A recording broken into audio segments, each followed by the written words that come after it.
তেলিয়ামুড়া মহকুমার উত্তর কৃষ্ণপুর এলাকায় জল জীবন মিশনের হার ঘর জল নল প্রকল্প কার্যত মুখ থুবড়ে পড়েছে। এলাকাবাসীর অভিযোগ, বছর খানেক আগে বাড়ি বাড়ি পানীয় জল সরবরাহের প্রতিশ্রুতি দিয়ে সাপ্লাই লাইন বসানো হলেও আজও জল পৌঁছয়নি তাদের বাড়িতে। উত্তর কৃষ্ণপুরে জল সরবরাহের জন্য প্রায় 1 বছর আগে তৈরি করা হয়েছিল সাপ্লাই পয়েন্ট। পরিবার পিছু নেওয়া হয় প্রয়োজনীয় নথিপত্র। প্রতিশ্রুতি দেওয়া হয়েছিল অল্প দিনেই শুরু হবে জল পরিষেবা, কিন্তু বাস্তবে আজও ওই এলাকার মানুষের কপালে জোটেনি 1 ফোঁটা জল। স্থানীয় এক বাসিন্দা বলেন, কল বসাইছে অনেক দিন হলো, কাগজ নিয়ে গেছে, কিন্তু এখনো জল আসে নাই। আমরা দূরের কল থেকে জল আনিতেছি, খুবই কষ্ট হইতেছে। জল পাইছেন না? না, আমি একদিন জল পাইছি না। কি কারণে পাইছেন না? কি কারণে পাইছেন না? হেরা কইতে বান কিমন কমু, আধার কার্ডে দিয়েছে, সবকিছু নিচে কইছে জল দাও হইব। ঠিক আছে, জল দাও, এখন জল যায় না।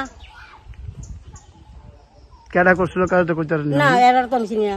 আধার কার্ড কই নিয়ে দিছেন? আধার কার্ড নিয়ে দিছি, কার্ড দিছি আধার কার্ড। প্রধানের ভাই।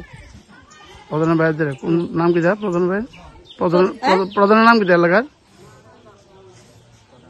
প্রধানের নাম লিটন মল্লিক। এটা কোন জায়গা? এটা উত্তর কৃষ্ণপুর। কত পরিবার আছে এদিকে? 100 পরিবার।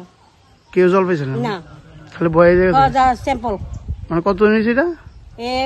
দিছে 1 বছর দিছে, আর বয়সে 1 বছর দিছে। 1 বছর ভিতরে একদিনও পাইছি না, করতেছি না।